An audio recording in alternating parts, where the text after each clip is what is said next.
Hello, Fright Fiends, and welcome to the Scream Signal podcast, where we guess not every day is a happy day. I'm your co-host with the most ghosts, Jeff, and with me are the infamous Jeremy. Hey. And the ever-classy George. That's me. So, Jeremy, seeing as how summer is in full swing, where do you think the most terrifying location for a horror flick would be to take a vacation to?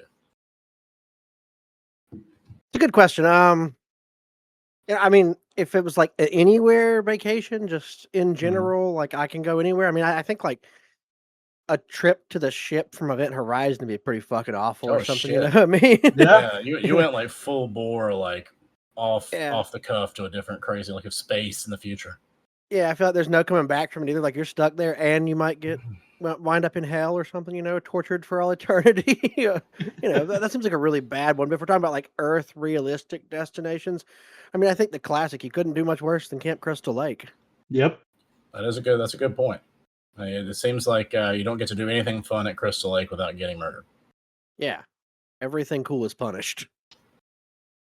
What about you, George? What do you think the scariest place to go on vacation would be? Or horror movie? Yeah, it's tough to say. I would say maybe the version of hell that we get in Hellraiser 2. That kind of the labyrinth, insane, the labyrinth. Or if we're talking about real world places, I would say Danvers from Session 9. Oh shit! Yeah, want to spend the time there. Although I think now, am I right when I say I'm pretty sure they turned that into some like apartments, like some like I think it is like apartments. You can just live there. Mm-hmm. Yeah, no, which is kind of wild. It's crazy to imagine that they did that. Pretty cool. I don't know. See, I was thinking about it, and obviously Camp Crystal Lake came up, but I think when I was trying to imagine like specifically like vacation type stuff, and I remembered like The Descent. They go into like some caverns, like spelunking for their vacation. And that just sounds like, even if you cut out the weird, like, orc minion goblin dudes crawling around in the dark, like, I do not want to go into a cave that's, like, tight and, dark. And, I don't know how I'm going to get my way back. Especially you see these people squeezing through, like, crevices and shit. Like, I think we've all been on the internet long enough to have heard the Nutty Putty cave story. So just the thought of caving is just fucking horrifying in general at that point. You're like, I hate this. I don't want anything to do with this. Right. This sounds terrible. The people that are like, oh yeah, I had looked at that hole and I thought I could get down it, but then I realized, I had to get all the air out of my lungs in order to fit through. It's like, no, thank you. Yeah. You see, that stuff is wild. Caving is not a hobby for fat people anyway, no, so we're just out. That's true. Like there's just no caving for me. I also have I wouldn't say major, but I definitely have some mild claustrophobia, and I'm pretty sure that would kick off real hard if I was trying to squeeze my fat head through like a little tiny opening. Yeah. Did that once in my life. I guess that's the only time. First thing you did. First thing I did, yeah. All right, yeah. So, kind of nothing really conjures summer, I don't think. When you're thinking of summer, like the images that kind of come to mind. I think one of the most iconic things is the ice cream man van, riding through your neighborhood, music playing in the, like the little tinkling music, like summoning all the children from their homes. And that's not generally a very sinister idea. It's not very a sinister memory. But when you start to think about it, you start to consider that maybe someone, a stranger coming into your neighborhood and like luring all your children out is kind of a terrifying prospect. So that kind of brings us around to the topic of our first discussion tonight. And that is the film Ice Cream Man from 1995. Ice Cream Man is a direct-to-video movie, like I said, 1995. It was directed by Paul Norman. Norman was typically a director of adult films. So he was credited as Norman Epstein. It was written by David Dobkin, who is now a very prolific Marvel producer, and Sven Davison. Starring Clint Howard, Justin Isfeldt, Andy McAfee, Olivia Hussey, from Romeo and Juliet, Lee Majors II, David Naughton, the infamous Jan Michael Vincent, and David Warner. So, now we're kind of got like the setting the stage for us, George. Why don't you give us a synopsis of what Ice Cream Man's about? Yeah. So Ice Cream Man starts off with a young boy. Looks like 1950s or so, black and white.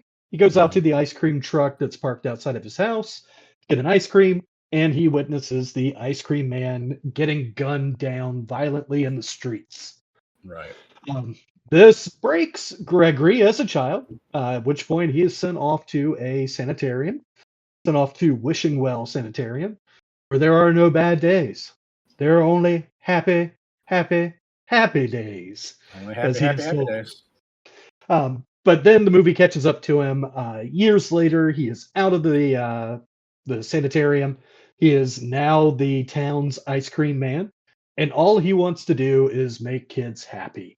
He just wants the kids to feel happy like he was when the ice cream man was around, and he would probably do that if he could stop killing people in the town.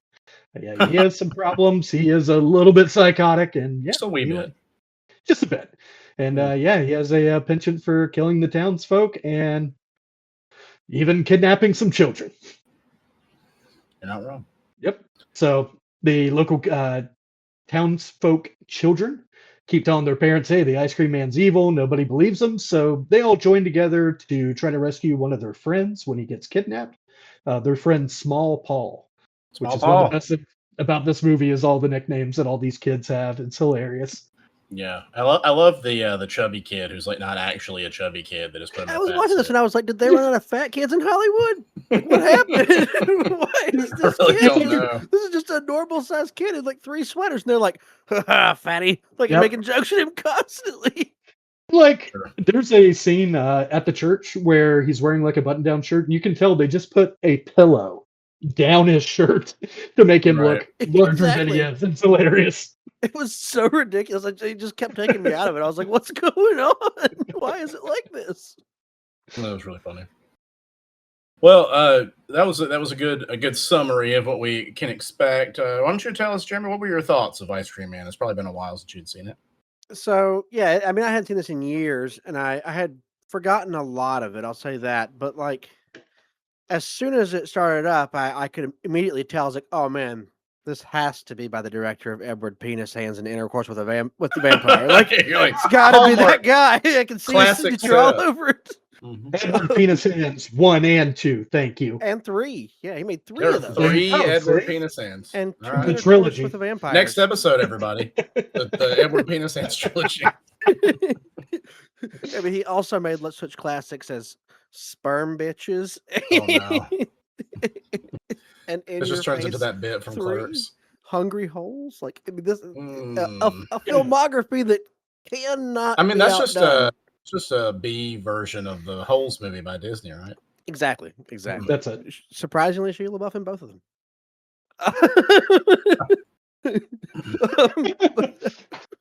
Okay, so no, I enjoyed this movie. I enjoyed it when I saw it years ago. Also, so when I first saw this it probably was shortly after it came out. Like this came out in 95, right?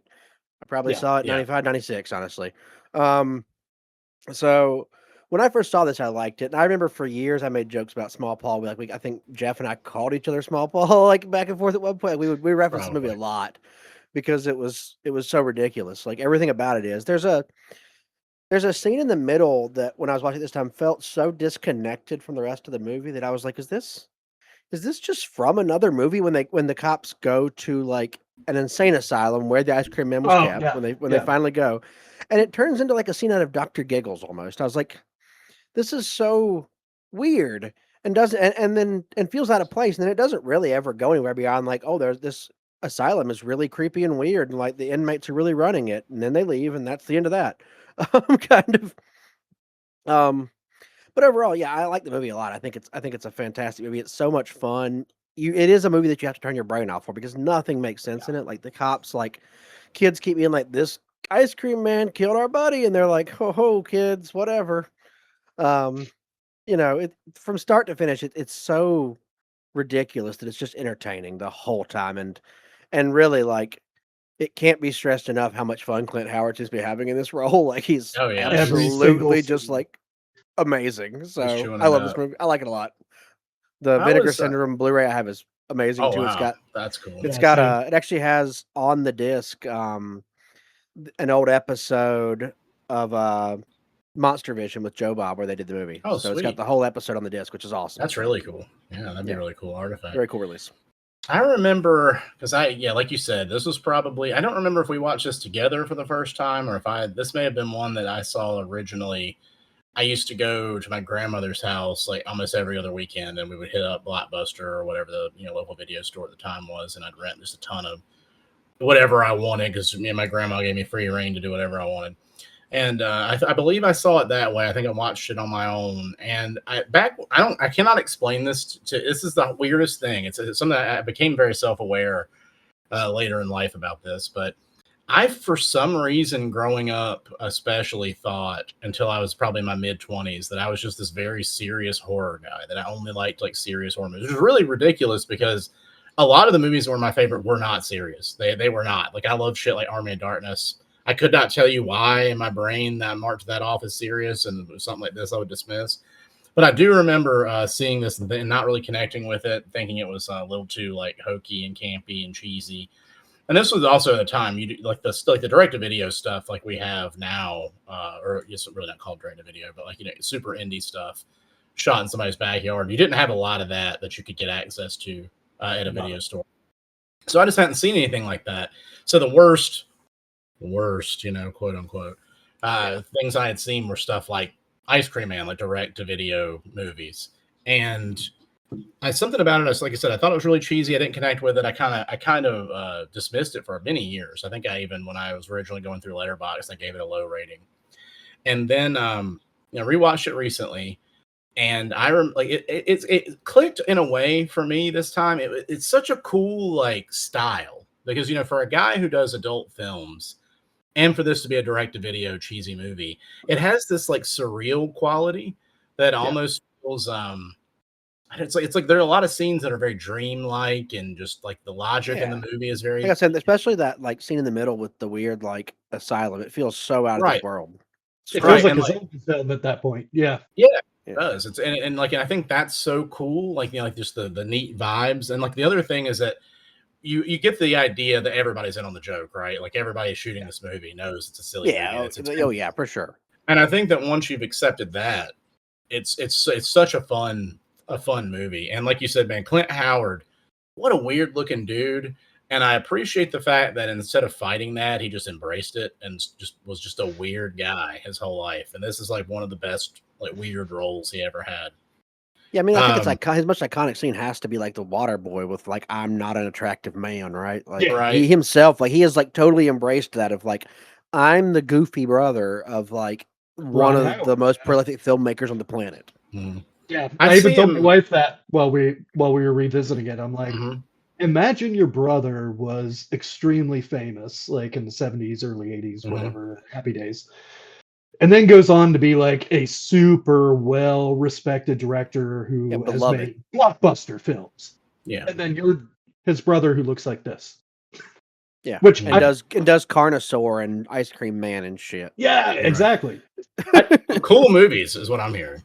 Yes, exactly. No, I love Clint Howard completely. Dude is always great. But yeah, it's so funny to like think about him and Ron being brothers. There's just I'm gonna watch Carnosaur over like Apollo 11 for sure, but or Apollo 13. But oh yeah, the prequel. Apollo 11's the horror movie that was like the fake found footage horror movie. That was? Sorry, I know what you're talking about. I just couldn't remember which one it was.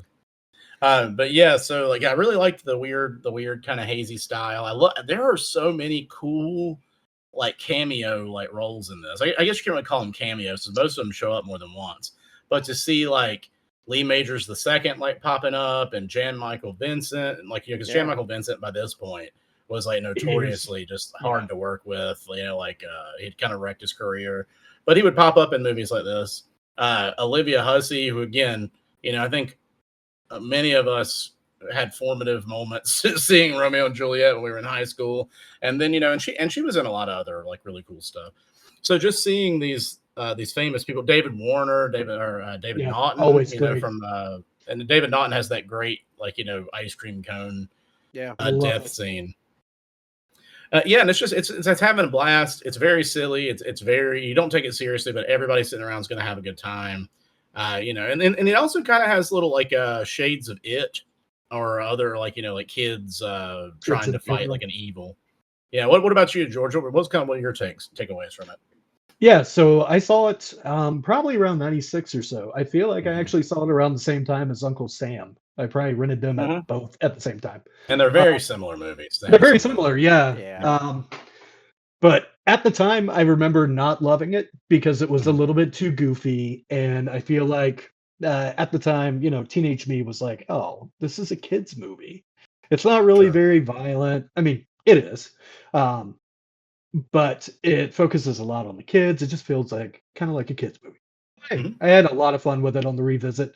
I'd watched this probably 4 or 5 years ago when Vinegar Syndrome had put out that disc. I grabbed it and really enjoyed it my second time around, and I enjoyed it a lot this time. This movie's a lot of fun, just especially for watching Clint Howard just like chew the scenery Mhm. every single time he's on camera. And like you were saying about Jan Michael Vincent, I know he was already, kind of going downhill by this point. I am amazed that he was up and walking because have you guys ever seen Divine Enforcer? It's kind of No, I like don't a think so. horror action movie, Heard of but it. it's like Is that? Estrada. Oh, go Oh, you ahead. said Estrada. You said no. I was gonna. I for some reason I was thinking I'd heard something like this. Did it have? It didn't have Chuck Norris in it, did it? No, it was like a wannabe Chuck Norris. I don't remember what the main Okay. guy's name is. But it's like a priest who, kicks ass for the Lord, whatever, Oh, trying good. to Yeah. hunt down like a serial killer. But Mhm. Eric Estrada is in it, and Jan Michael Vincent are in it, and Mhm. they show up like 10 or 15 times through the movie, always sitting at a breakfast table eating breakfast because they That's were interesting. so shit faced all the time that they They couldn't just even stand. couldn't even. That's why I was Ah, that's watching this going, oh, okay, well, Jan Michael Vincent, he's walking around. He looks halfway sober. This is great. Yeah. No, I know it was a rough time for him, but yeah, he does a decent job here. yeah. And he's. I So, think for some of our younger audience, you probably Jan Michael Vincent was mostly famous for his role in Airwolf, which is a really Airwolf. popular helicopter action TV show that was on in the '80s. That even us old '80s guys hardly remember. So I'm just, but yeah, it was a thing. So one funny thing about this movie, when we're talking about the cast, Yeah. what the kid Johnny, who has kind of like the longish hair that's down to about here, Mhm. that kid is the guy from the original American Pie that was the first person to say MILF. Oh wow, that's so So he's interesting. History. yeah, like he's the That's guy pretty that cool. everybody thinks of. He's like she's the one that first says it, like that Wow. says MILF and then says Mom, I'd like to fuck. Like he's the one. I'm like He that put kid that to went on to define Zeitgeist. a term that's now used by everyone. That's pretty incredible. Pretty great. It's Yeah. What a awesome. legacy.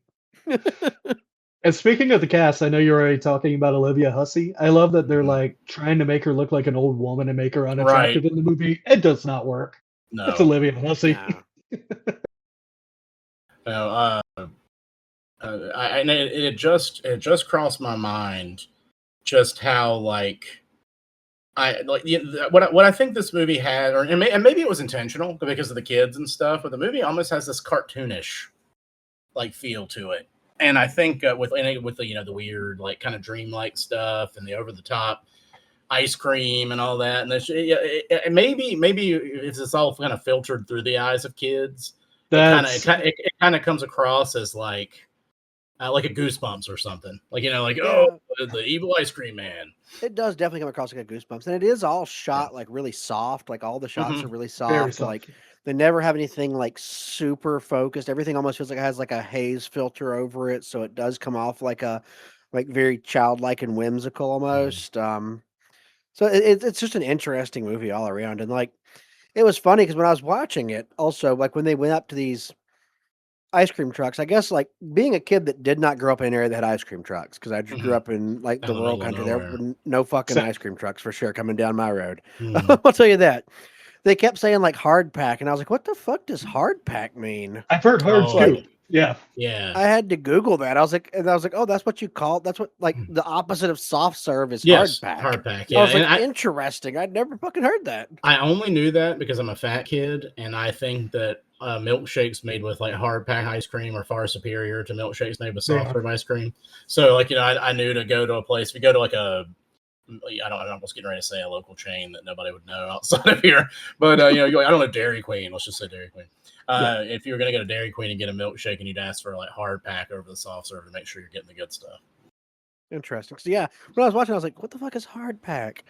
It was crazy. So just a random thought on that one, but I will say though, what's weird to me, I do not remember, and maybe this was an older thing. Like maybe it was not by the time I was in the 90s or whatever, when I was late 80s, early 90s, when I was catching ice cream trucks in town. I don't think they had that. I think it was always just the novelties, like the ice cream bars and yeah, there's ice cream trucks now that come through where I live in Indianapolis. And they don't have anything but bars. Like you have to just pick the fucking bar you want. Like that's and I mean that makes sense. It's gonna be really hard. It'd be like messy and tough to like try to scoop stuff. But I did find that part interesting. And that kind of fits with it because the whole thing has a little bit of a retro vibe too, like a 50s by way of. It definitely feels like it's not. It might be like supposed to be the 90s, but it doesn't feel like it's set in the 90s. I don't know. No, you know what else we have not mentioned? David Warner's unhinged fucking character in this movie. What the hell? And it's so weird. Your mother's speaking in tongues again. And they never really address it. Like they never really fully explain what's going on. And you're like, what the fuck is happening with David Warner? They're just like, this girl's dad is crazy. I love stuff like it's funny. I would have given this movie like a bad marks when I was younger for that. Now I'm like, man, that is so weird and awesome. I love it. It's just out of left field. Makes no sense. I'm kind of glad it just shows up here. And what was up with his stigmata during his sermon too? They're like, "Oh, a kid's missing," and he immediately goes into like suffer little children, and he has the stigmata on his hands. He's not give a fuck. They're missing.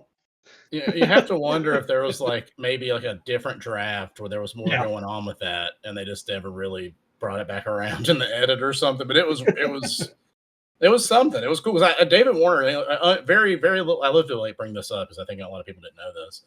Originally, David Warner was cast as Freddy Krueger. Like he was supposed to be Freddy Krueger, and he got really sick. Yeah, he would have been great. He got really sick like right before they shot, and they had to get somebody to fill in, and they got Robert Englund, which we all know now is history, and we're all glad that happened. But I would like to see like just what David Warner's version would have been, because like I think that would have been interesting. It's really weird to me because like, despite the fact that I know David Warner is in like stuff like Torchwood and Necronomicon and like a lot and Body Bags and all these things that I watched back then, I still don't think of him as a low budget actor. So seeing him in this, I was like, "Wow, that's weird. David Warner's in a low budget movie." And then it's like, it's the British accent. Well, he's always been in. He classes it up. He classes it up. Like, whatever he's in, he raises the bar a little bit. But yeah, he was a lot of. Yeah, I was going to say, I'm like, not the guy from Waxwork. Yeah, Waxwork and Teenage Mutant Ninja Turtles too. Yeah. Oh yeah, the scientist.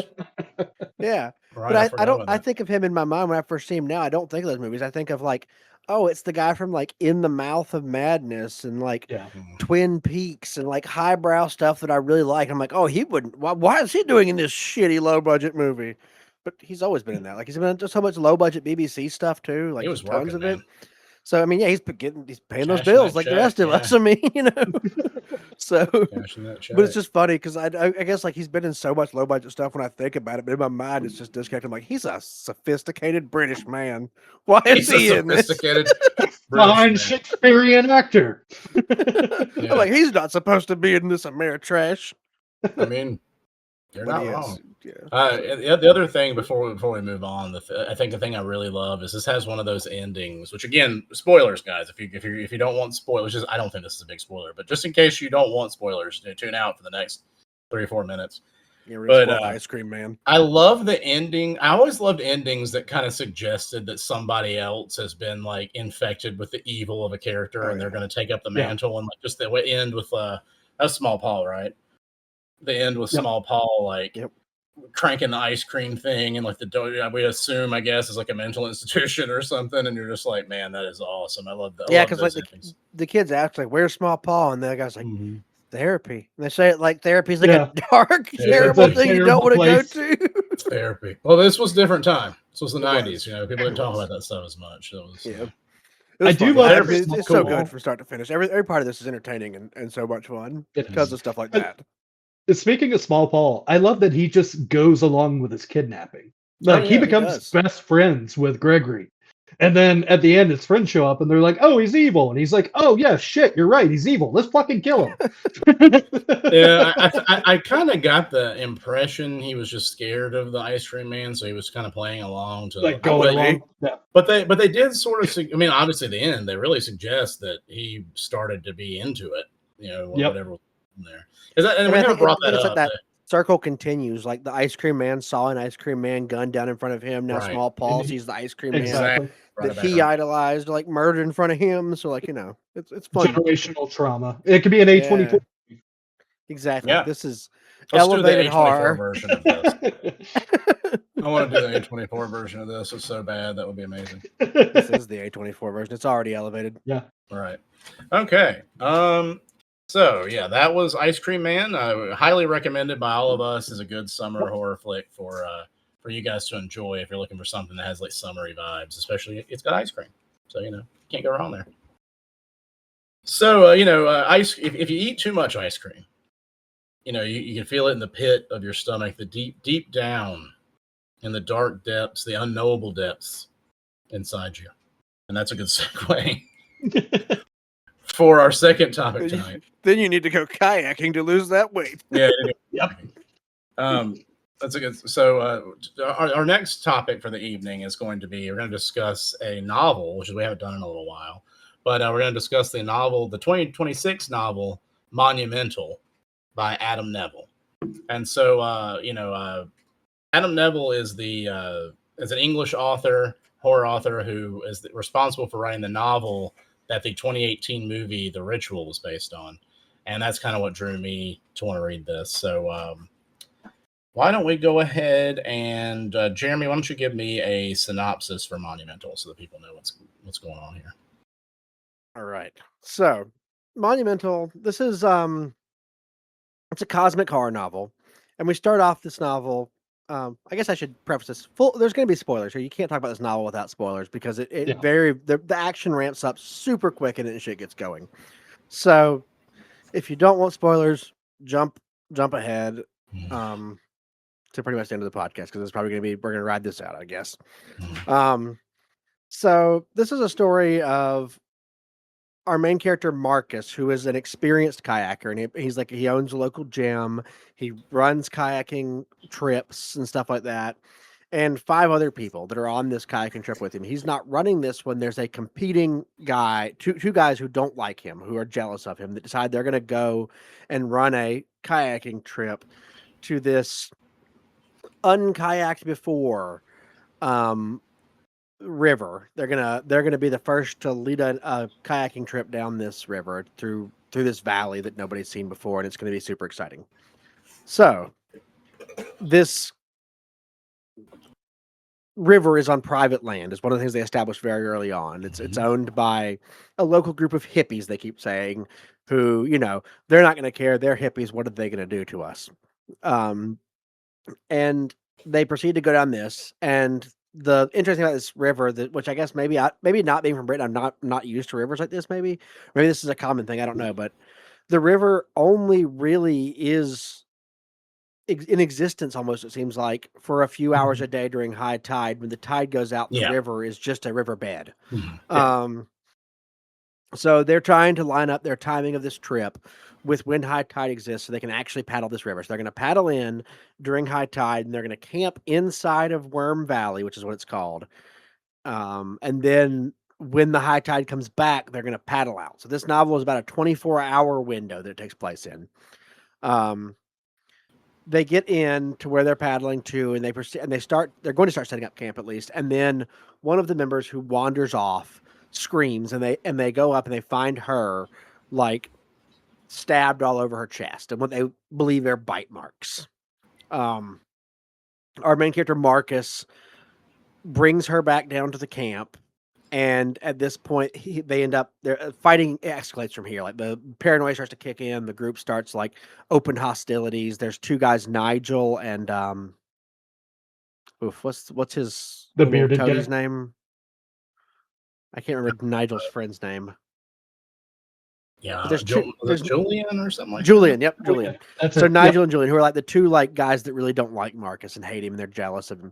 So they start, kind of being assholes about the whole thing, and at this point, Marcus and Nigel then set off to get help. So they're going to go to the local house, to the house of the owner of this land, and demand to use his phone. They get there. He's like a former rich tech executive who bought out this valley. He gives Marcus some like wine and starts to tell Marcus the story of the valley while he says they're calling for help for their injured friend. He then reveals that when he came to this valley, he found an ancient temple on the land that was the site of a long forgotten god that was sealed away here, that the ancient people, pre-Roman people, worshipped, and that his experiment here has been to bring that god back. And then we found out the wine's poisoned and so on and so on. And it goes on that the bite marks on her chest were small humanoid creatures known as the priests. And the little maybe priest. The little priest. Maybe nobody else had this thought, but in my mind, the whole time I read this book, I'm thinking of the Phantasm people. Yeah, Oh, okay. exactly, with the robes. Yeah, my whole can time see I'm like, that. it's the little dudes from Phantasm when I'm picturing this. Yep. That serve this god and perform sacrifices, and from there we kind of shit really ramps up really fast. The cultists start stalking them, put them in like this cave, and are going to sacrifice them. Then while in the cave, we get some personal drama that breaks down where we find out Marcus slept with Nigel's wife. Nigel's child is even Marcus's child, actually. And it Spoilers. really, like I said this early on, that we're doing spoilers for here. There's no way we're discussing everything. So, and then that causes more problems. They're fighting inside of this thing while these people are trying to sacrifice them. Eventually, they make their way out, and from there proceed to attempt to escape with the help of one of the local cultists who is a disenfranchised member of the cult whose husband was sacrificed, or lover. I'm not sure. I don't know if it ever went into husband or lover or something. Yeah, I was think it's just sacrificed lover. Yeah. previously, and she's upset and doesn't want to be the next sacrifice to bring this ancient god back. She helps them escape, and from there they kind of do make their way out with some fighting along the way. That's brief synopsis with lots of small details left out. Yeah, that's pretty solid. Yeah, just a bunch of people kayaking into a private island and kind of running across some very old Lovecraftian cosmic horror like situation with it weird very much cult. the Lovecraftian ancient god, like being resurrected by a cult, things man was not meant to know, kind of thing. Yeah. Well, what? How about so George? What did you think of Monumental? What were your thoughts? So when I first started reading it, and I think I may have mentioned this in our offline chat that we have, and so the book starts off with them kayaking in after almost drowning, right? Like there was a large storm that came in before they made it to the valley where they were trying to go. Yeah. Everybody, they barely made it to the island alive, is how the book starts. Right. And that starts immediately with infighting. And I'm reading the book going, I hate every single character in this book. Same. Everybody's a jerk. I listened to the audiobook and I was like, man, this guy's really good at making this Nigel fellow insufferable as fuck. Yeah, Nigel was really bad. The worst. Yeah. So I'm starting it off and I'm like, I don't know that I'm going to like this. But it's maybe just a chapter or two after that things kick off. And when they do, it does not stop till the end of the book. Yeah, it's very quick escalation. Yeah, exactly. Super, super fun. I had a blast with this one. It reminded me of The Ritual a good bit. I feel like The Ritual, the film at least, may have been even slower to even get to the action than what this book was. I think. Jumped right to it. Yeah. I'm all about any sort of Lovecraftian cosmic horror, so this landed perfectly for me. Yeah, I had a really good time with it. Yeah, approaching this one, I picked it up because I had seen it pop up on a couple of best of horror lists, so far for 2026, and I really liked them. I admit I've not read the novel for The Ritual. I've only seen the movie. I have not either. But I really liked the movie, so I thought I'd give it a shot. And I liked the cover. The cover is like this really creepy. If you go to my Instagram at Jeff Scream Signal on Instagram, you'll see I have a picture from a few days ago. I posted it of the cover, and which I believe is one of the face of the little priests. It's this weird kind of smooth, like silvery, spidery kind of like face that with like fur and like fangs and stuff. And I just thought that was really really interesting, really spooky looking. And so I started to read the book. Samuel Araya is the artist who, if you ever nice. follow him on Instagram, fantastic artist. Yeah, that is really a lot of really cool work there from him. Mm-hmm. So definitely recommend while looking into that. But the kind of like where my thoughts were is I remember I was always a little hesitant because I like the concepts of cosmic horror, but a lot of times reading stuff like Lovecraft, I find it a little dense, kind of tough to get through sometimes. And when I started reading this, I was a little worried we were going to get there. I was like, is this going to be a little too stuffy? Like you said, some of the characters, I didn't like them, but luckily the main guy, Marcus, I felt fine because he sort of early on, he feels mostly like a audience insert. You don't know a whole lot about it, but so he's fine. And I liked the women. They also, most of them seem fine, especially early on. Like I was kind of interested in finding out a little bit more about the different characters. But I'm with you, especially with Nigel. Like Nigel and Julian both were kind of tough, and I was hoping that we, but the thing is, whenever there's a couple of things I like. I always like it when an author is able to write awful characters, but I'm still interested.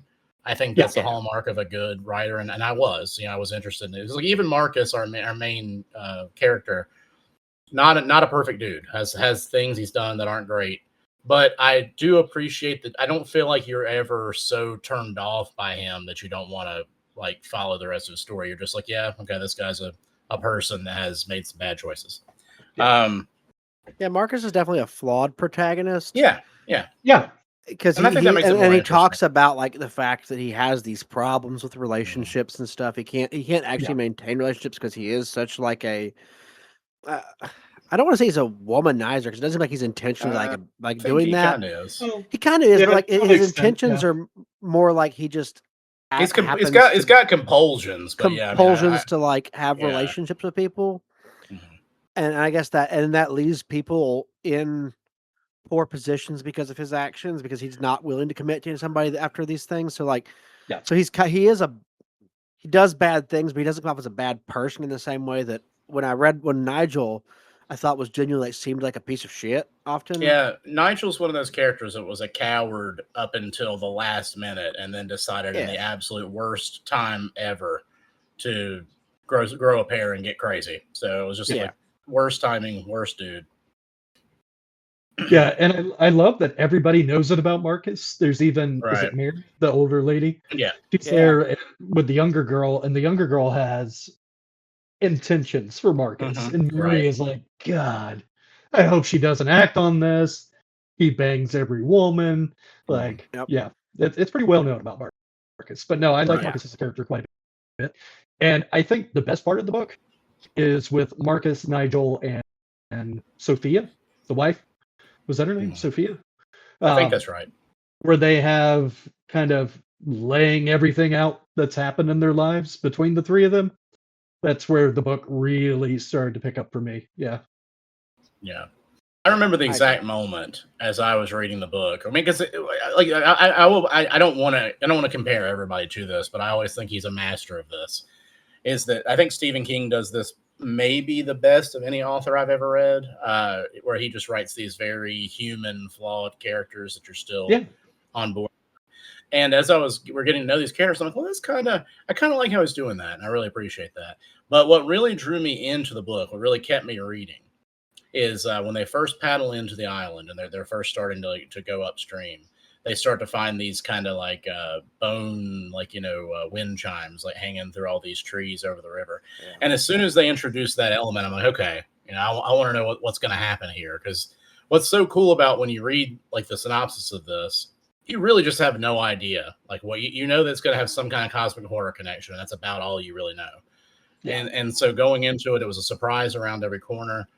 I thought the little priests were terrifying. Like the idea of these weird, like humanoid, maybe they're like, because when I first started reading about them, I'm like, okay, maybe they're like a a native like pygmy tribe or something, because the way they were being described. And I thought maybe that's possible. And I think also kids crossed my mind. Like maybe there's some kind of weird kids, especially because they seem to have this penchant for drinking milk that we find out kind of early on.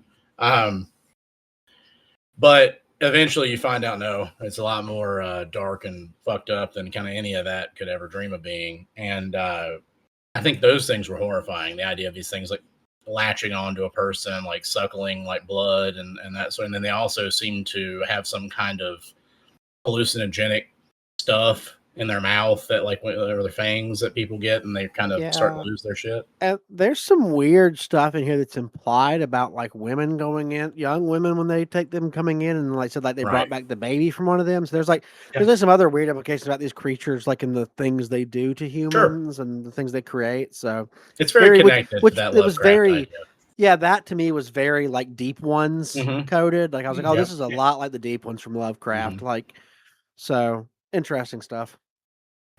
Yeah, and then when we finally get, so you get through all this horrifying stuff, and of course I love that made the main bad guy this like billionaire like turd, who finds this thing and decides to spend all his money, right? Yeah, exactly. Like makes AI timely, so big, yeah, and then takes all of his money and sort of is like using it to just fund the most unhinged, awful shit, and just keeps doing it until he realizes he fucked up, and then he's trying to bail himself out.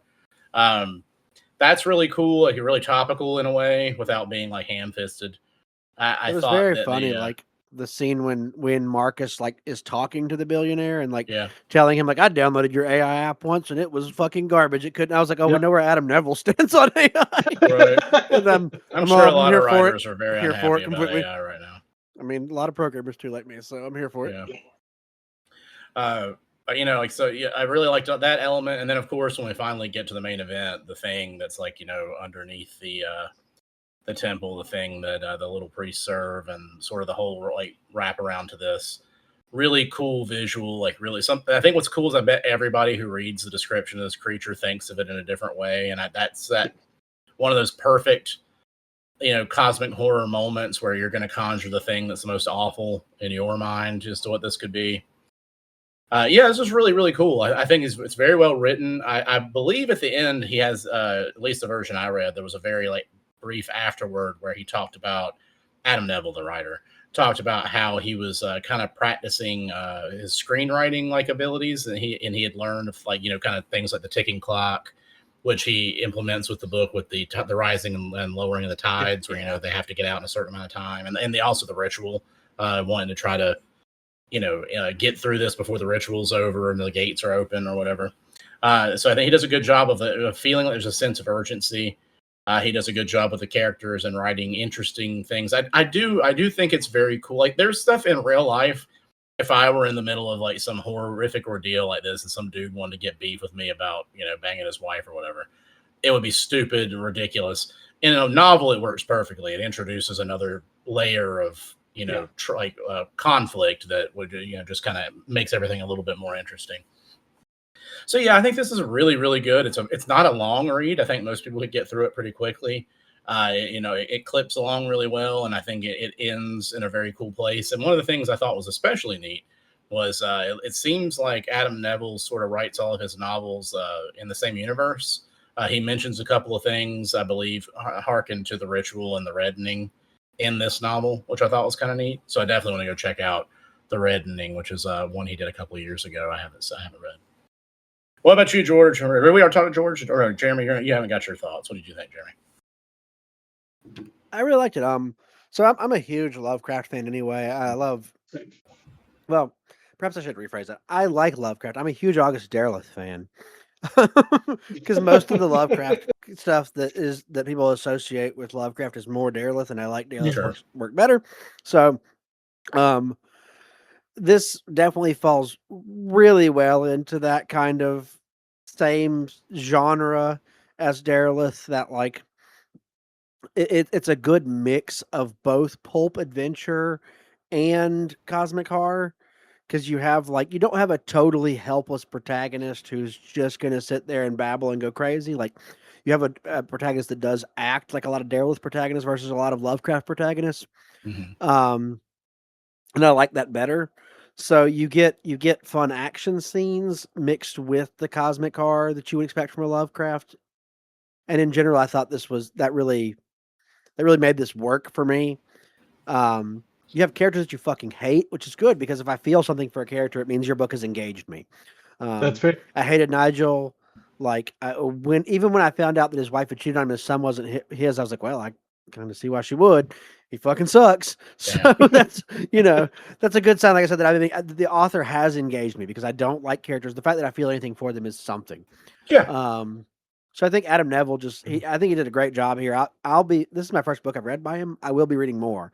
Yeah. I think he absolutely. did a fantastic job here. Yeah. He's so descriptive too, almost like Tolkien in how long his descriptions are of some things.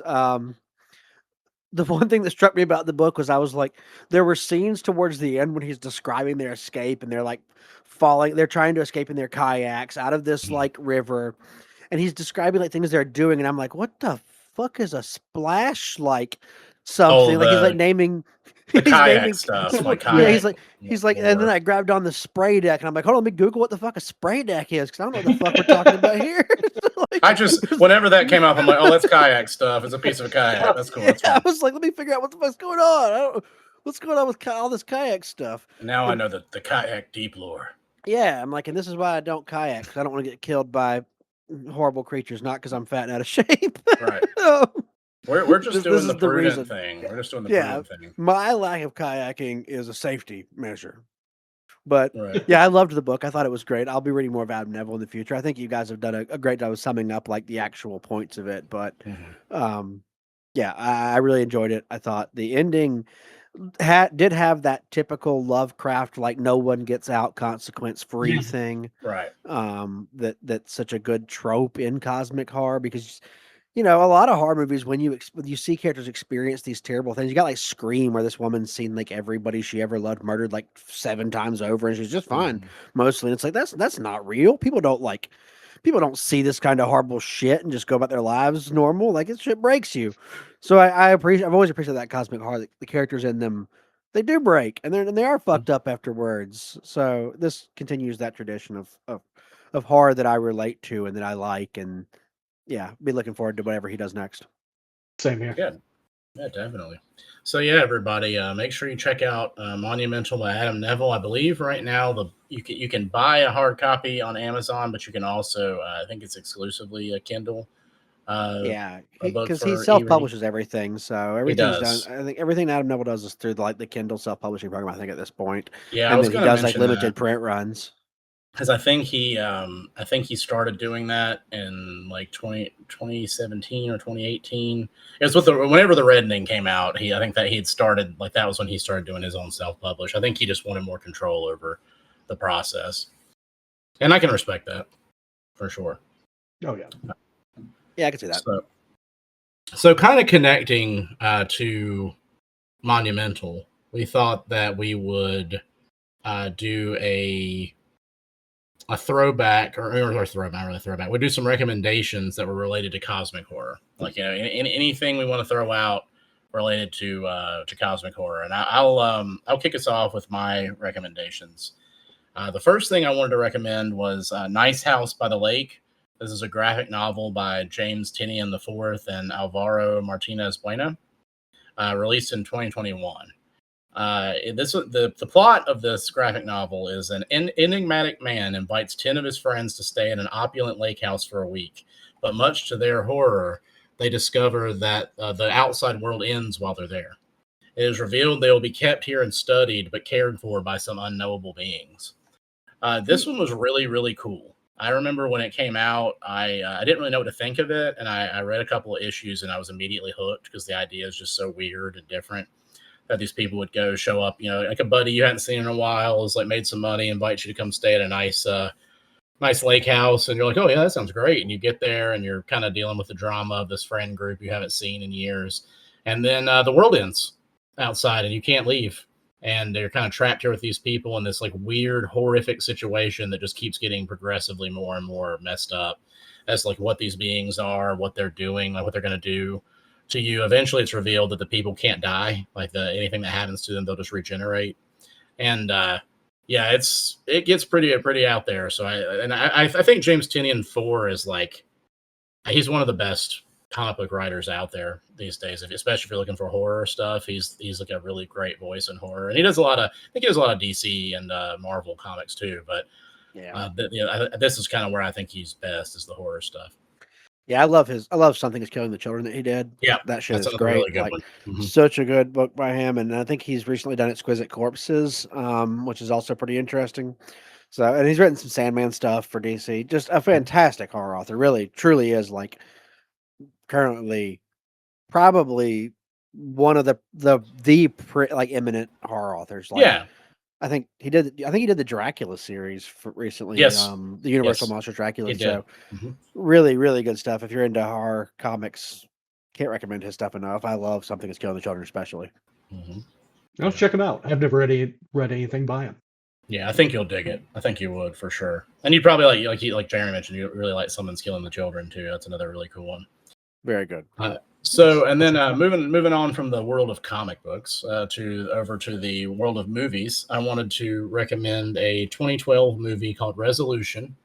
Resolution is written and directed by Justin Benson and Aaron Moorhead. They're kind of a famous duo. They've done several like cosmic horror movies together, and they've also done some kind of weird sci-fi stuff. And then they ended up they're probably what they're most well known for was their run on Moon Knight, the Marvel TV show. They were the directors of that one. So they're very cool, like writer, director, acting team. But this particular movie stars Peter, I believe it's Celia, Vinnie Curran, and Emily Montague. And this is a man keeps his drug-addicted friend in a remote house to attempt to get him clean from drugs. But soon, strange visitors, weird photographs, and unexplainable video footage turn up that suggests they might not be the engineers of all of this. This movie is a really crazy mindfuck of a movie. Like, when it opens up, you're just shocked to see this like guy like handcuffing his buddy like inside this like cabin, and he's like, we're going to stay here until you get clean. And you see it kind of has, I guess, I'm trying to. What year did that Resident Evil, or not Resident Evil, the Evil Dead remake?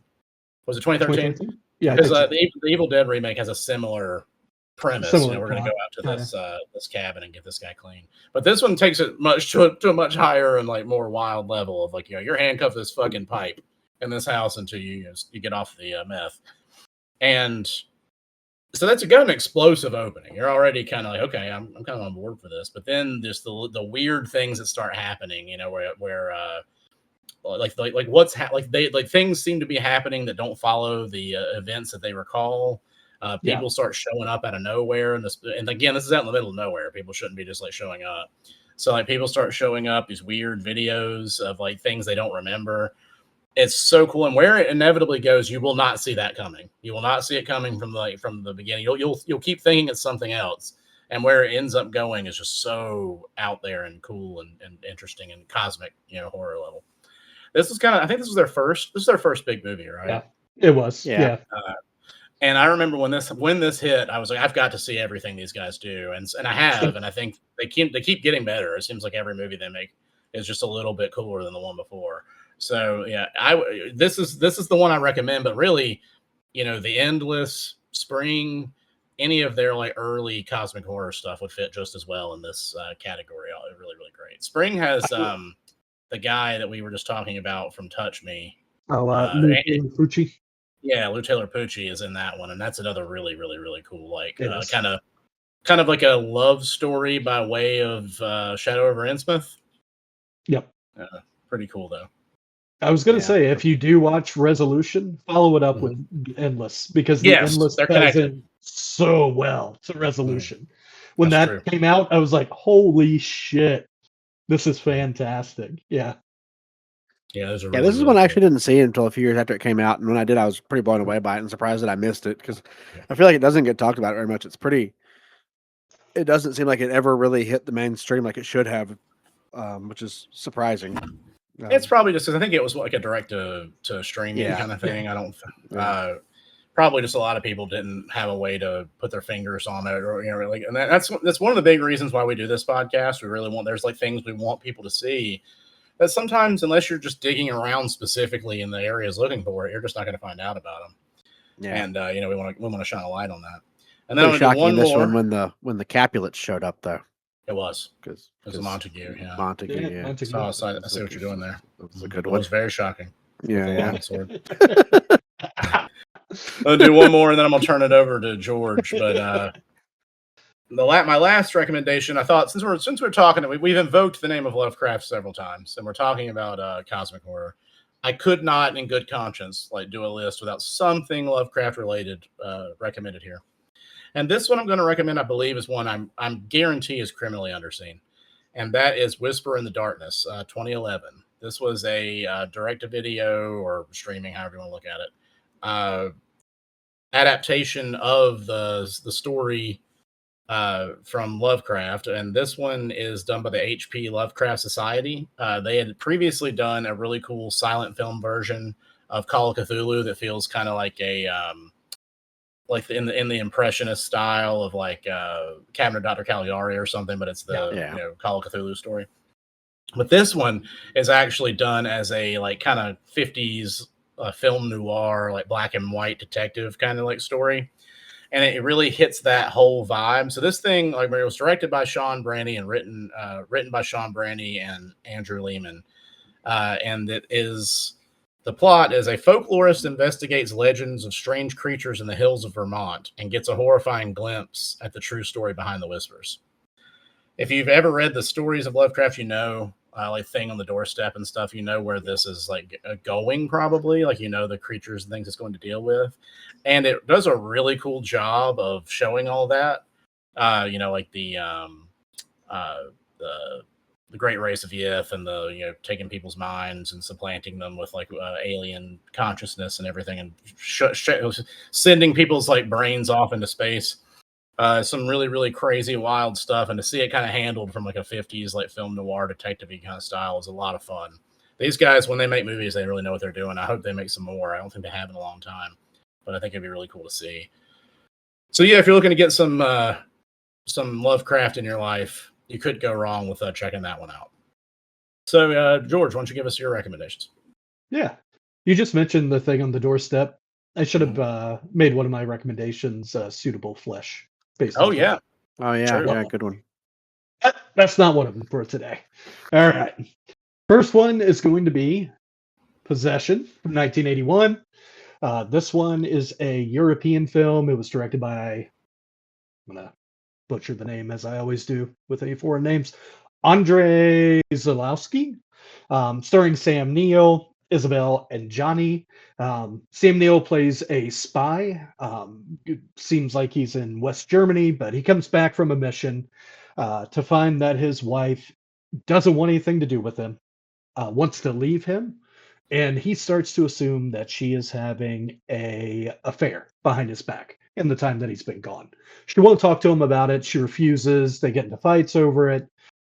And as he starts to kind of follow her and see what she's been doing, he finds something that he could have never imagined going on between her and, we'll say, a creature of some sort. Yeah. And things just go batshit insane from there. This is one of the ones that is definitely cosmic horror, but it feels very Lovecraftian in that even the film doesn't really let you see this otherworldly creature very often. You get to see bits and pieces, flashes of it, but you never get the full picture. And then the movie in the last third just goes completely nuts from there. I did not find this one until my 30s after being in relationships, having gone through a divorce. This one hit me hard the first time I watched it, and it's one that I still rewatch probably every year or two since then. Just a fantastic movie, very, very eccentric and kind of dreamlike, kind of like we were talking about with Ice Cream Man. The logic doesn't always make sense, but it doesn't have to. Yeah, I absolutely love Possession, and Isabella Adjani is incredible in it. There's a scene in the subway where she's bringing back groceries and just has a meltdown that is one of the best scenes ever put to film.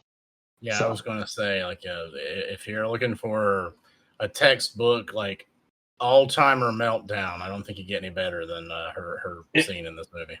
there's no way. Yeah. And this one I feel like was really underseen for decades.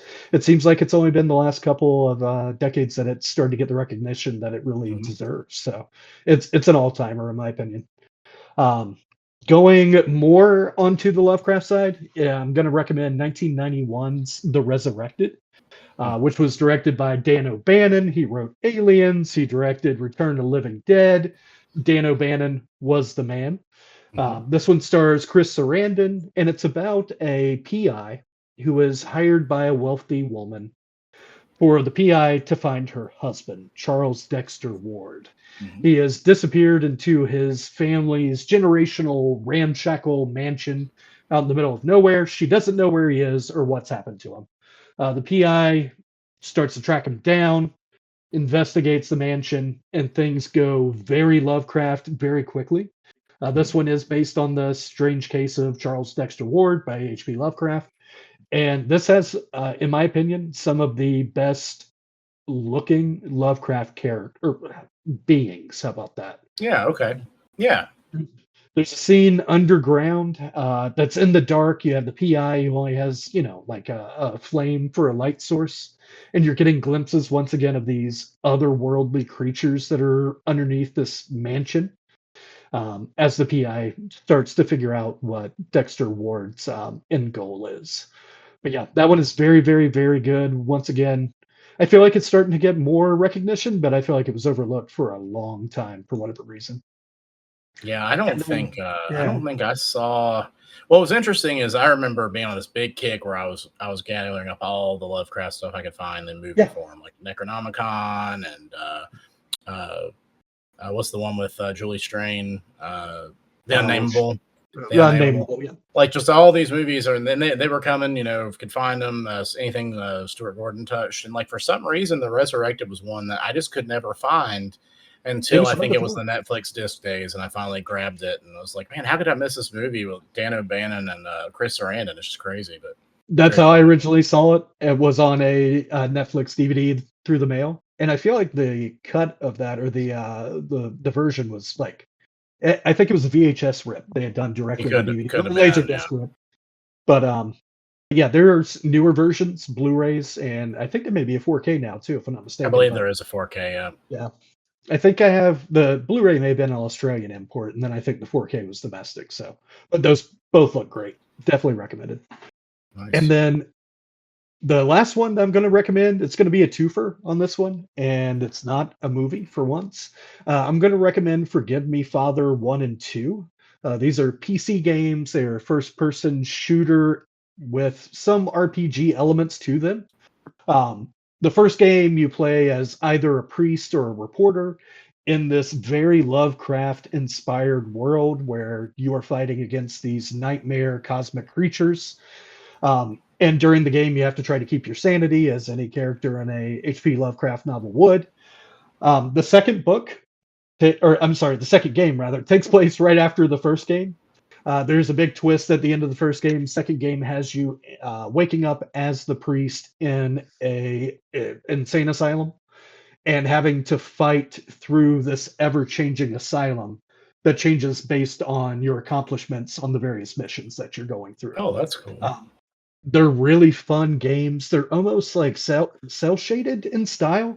The style is super unique, and the gameplay is a lot of fun on these.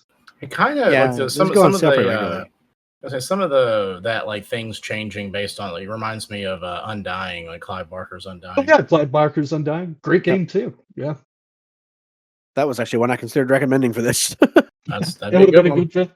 Yeah. But yeah, I feel like Forget Me Father 1 and 2. I don't think I paid very much for either of them. You could probably get them both for like sub $20 in a bundle at this point, and it's Yeah, I well got these worth pretty it. They're cheap. a lot of fun.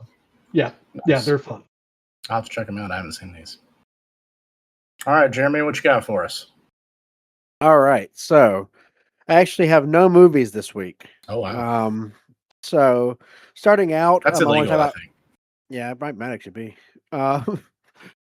So before I get into this, I did want to say that Jeff had recommended Whisperer in the Darkness by the H.P. Lovecraft Historical Society. If you Google this movie, where you search on Amazon, you're going to see stupid fucking prices. You're going to see like $700 on Amazon and stuff. Do not, under any circumstances, pay that. No. Just go to the H.P. Lovecraft Historical Society themselves, and they sell it for $20. Just go buy it from them. That's wild. You Why can would- get the same disc from the Historical Society. Do not pay some markup on eBay for like $100 plus. Just go buy it That's from the Historical insane. Society for $20.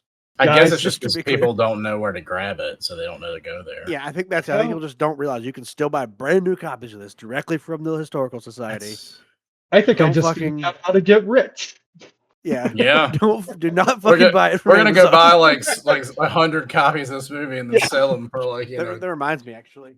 800 times the price. So, on my wall, I am a. Nope. I'm He's a a member member. of the Historical Society. It's a member. That's awesome. I'm dude. sorry, ladies. He's not single, so I missed the boat. I am married, but I Yeah, am a member of the calm Historical down. Society. Put your so- panties back on. Yeah, no. So just buy it from the society. Do not pay a markup on that movie. Yeah, It's a great definitely. movie, but don't Plus, do that. it's cool to give the money to the society because they do cool stuff. Exactly. Yeah, yeah, and I like the movie, but it ain't a $700 movie. If the Historical Society didn't sell it, I would tell you still don't pay $700 for it. No, it's not no, worth no, that. No movie is. I mean, I guess if somebody sold me London After Midnight for $700, I'd pay it. But otherwise, To be fair, yeah. yeah, Probably. most movies do not do that. Yeah. So, as for my recommendations, starting out, I wanted to recommend Remina. A lot of people call this Hellstar Remina, which is because that was the old translated title by Junji Ito. Okay. So this is a manga about an astronomer, I guess. He is an astronomer working, and he's looking through this telescope every day, and he finds a planet, a new planet that's like moving through the solar system. He decides to name it after his daughter, Remina. So after this, she becomes like this mega star on Earth. Like people are like, oh, the new planet named after this beautiful young girl kind of thing. And she's like a idol. People love her. They love reading about this planet and everything about it that's moving towards our solar system, this planet is. And as it gets closer, it's revealed kind of that this planet is actually some sort of cosmic doomsday world-eating entity itself that like is coming through Galactus. space, like devouring other planets. It's like this weird cosmic entity. And then so from there, like people start to turn on her. They're like, oh, she's the reason for this fucking planet. And like, and they want to murder her like all of humanity does basically. And this story goes so crazy where you've got like, the Earth like flying through space and like it's crazy. It's impossible to describe. You have to read it. The art's amazing, like everything Junji Ito's ever done. Just everything he draws is incredible. He draws the grossest shit so well. And this is no exception. There's disgusting scenes in this. There's beautiful scenes in it. So Hellstar Remina is what if you Googled an unofficial translation, that's what you would find it under. Remina, I believe, is the actual name of the book that it was released as finally in English. But very, very cool story and well worth checking out. And I think, like most manga is for some reason very cheap in America compared to like a lot of other books. Yeah. You'll get like 800-page manga for like $20 a lot of times for these things. It's just so affordable. So I highly recommend this one. Oh, it's blurring it out, but it'll be here tomorrow. I just bought it. So that sounds great. Definitely worth checking out. Very, very fucking cool. So yeah, Hellstar Remina. That's something I can say again as the resident like anime and like manga like disliker. I think Junji Ito's art is awesome. Even though I'm not a It's big fantastic. anime art style guy, I think his stuff's on a different level than most of that. So yeah, it's really cool. Yeah, huge fan of his. So I mean, I think I have like a bunch of his stuff around here in the room somewhere. So second recommendation is a video game called Signalis.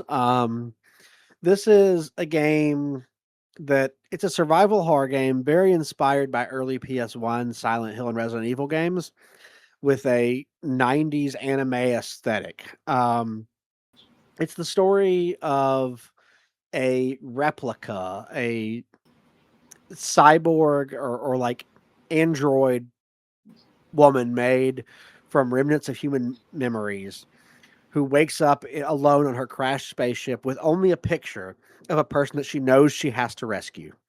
And then you proceed to work your way through this spaceship, eventually finding like an underground mining facility / re-education camp called like, I'm going to butcher this name. It's like Sarah Pinsky 23 or something like that. And as she descends into this camp trying to find her lost, eventually revealed as her lost lover, this woman, stuff starts to go horribly wrong. The facility is like deserted and empty, and you end up stuck in like this weird time loop where reality is distorting and bending, and it's very much the story of how far a person would go to rescue someone they loved, and like the horror around that. I can't recommend it enough. It's just it's fantastic. And if you miss the days of PS1 survival horror and like inventory management and all the things that went with that era of survival horror, this is almost a perfect game in my opinion. I love it. It was nominated for a bunch of awards. I think it was nominated for several GLAAD awards because of its lesbian representation and a lot of other various industry awards. So it's just a fantastic game that I think everyone should play, and it's typically pretty cheap. I think it's under $20 most of the time, and it's on everything. It's on Switch and PlayStation and PC. So highly recommend Signalis. I know you said that it's very much PS1 early survival horror inspired. Yep. Does it have tank controls? Hopefully not. So you do have to stop and like kind of aim, but the controls are better than tank controls, I would say. Oh, okay, cool. They're not quite. They're not Resident Evil 1 bad. But they're definitely not like they're not Resident Evil 4 and later, like super nice over the shoulder like movement. No, yeah, they are very much like you need to stop and aim and shoot, and you can't move and shoot at the same time and all that. So, okay. But yeah, Signalis, definitely a great game, and it's not. I don't think it's that long. I think it's you can probably beat it in 4 hours or so. So, very cool. And the second game I want to recommend is an older game that released for the GameCube in 2002, and that is Eternal Darkness. Oh my god, one of the best games. Yes. So this was made by Silicon Knights. It was their follow-up title, I believe, to Legacy of Kain Blood Omen, which is a classic game that I fucking love also. This is a game that takes place in, I think it takes place around 2000, around the same time the game was released. About a woman who inherits her family's like estate in Rhode Island, so very Lovecraft coded already. And there she finds a book bound in human flesh, which is called the Tome of Eternal Darkness in this case. And as she reads it, you, the player, play through the stories that she's reading, which span over the course of 2,000 years. You play as like 12 various characters as you go through this story of this Lovecraftian cosmic entity known as like the Ancients, who are trying to break into our reality and enslave humanity. And that quest over the last 2,000 years. And the hook of this game, the thing that made it famous in the early 2000s, was the fact that it had a sanity meter. And as your sanity meter decreased, the game would actively fuck with you as the player. So it might start out low, like your sanity's decreased a little bit, so there's blood running out of the walls when you walk into a room. And as that sanity decreases, it escalates more and more to the point that like you walk in a room and all of a sudden your console looks like it's rebooting and your save file's missing and shit like that. Yep. It's like your save file's very, very, very cool stuff that it was doing.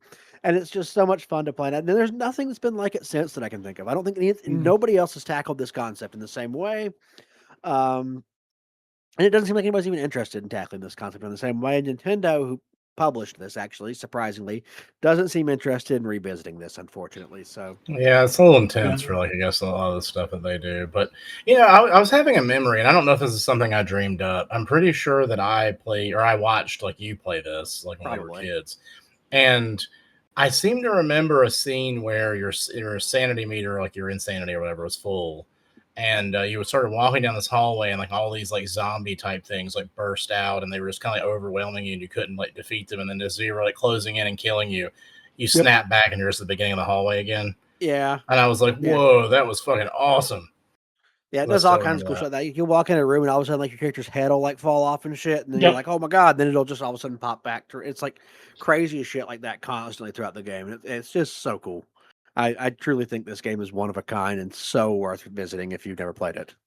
It's great. It's one of those ones that nobody ever talks about when it comes to the GameCube either. This one and It's so Geist, weird. I think, are like two that Yeah. you mention to people and they go, I don't know what the fuck you're talking about. But Yep. the way that it messed with you, the way it would break that fourth wall while you're playing was always so much fun. Super unique. Yeah, I love this game. It's one of those that I still talk about all the time to people as one of just my favorite games of all time. I think it's just fantastic, and like I said, it's the GameCube is eminently emulatable, very Yep, easily now easily. on your phone or PC or anything will run GameCube emulation, and it's great. So once again, don't go out and pay markup prices of hundreds of dollars for this game. No, it is Just emulate it, ungodly expensive. and it'll be great, and you'll have a great time. Awesome. But yeah, so there are some really cool games and comics and movies for you guys to check out that connect to the cool cosmic horror theme, like Monumental. And just to give a brief synopsis again, we covered The Ice Cream Man, 1995. Great direct-to-video horror film starring Clint Howard. If you're in the mood for a silly slasher movie that kind of has a dreamy, weird feel, but is a lot of good times, check it out. We also covered Monumental, 2026, a novel by Adam Nevill. Big cosmic horror vibes of a crew of people kayaking to an island of doom. They discover a bunch of awful things. And then I kind of wanted to, something we always forget to do really bad about this. I want to give a shout out to all the places you can find us when we're not on the pod. You can find me on social media at Jeff Scream Signal, and I believe you can find George at George Scream Signal, and Jeremy at Jeremy Scream Signal on Instagram. And if you're following us on YouTube, if you're watching this on YouTube for the first time with our video, you'll see Yep. those names right down here under our Yep. pictures. Mm-hmm. Yep. So that's our Instagram.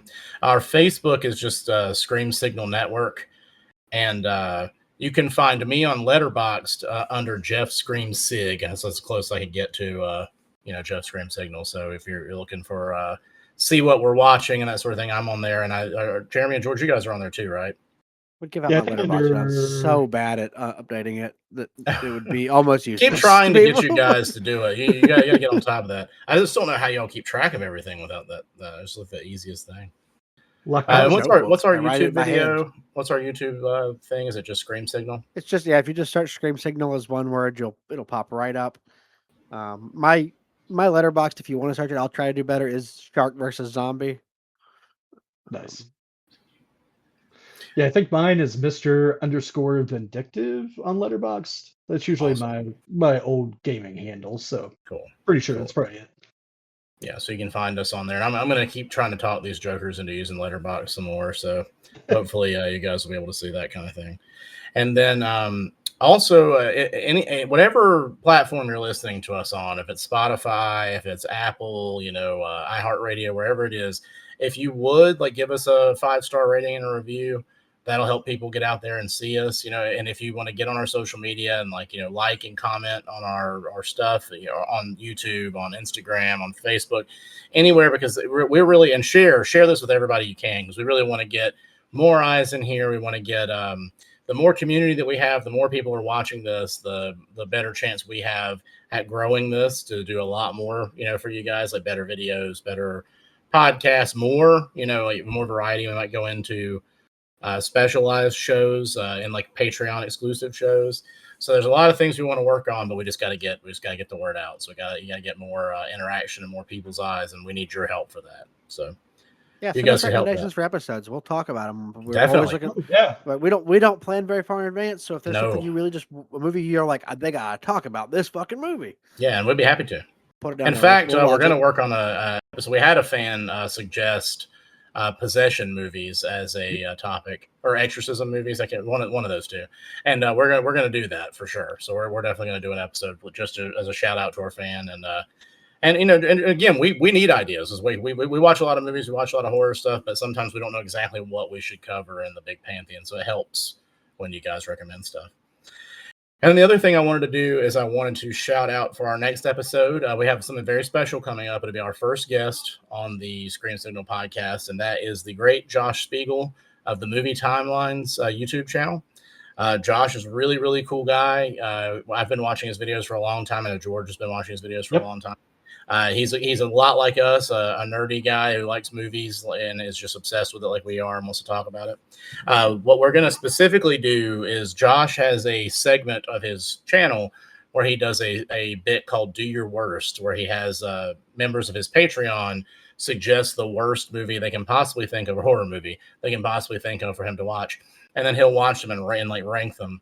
So we decided to do a little riff on that, and we're going to suggest to Josh a movie, and he's going to suggest to us a movie, and we're going to talk about what the worst we could do to each other, and we think that should be a lot of fun. So hopefully you guys will join us then, and until then, we will see you in your nightmares.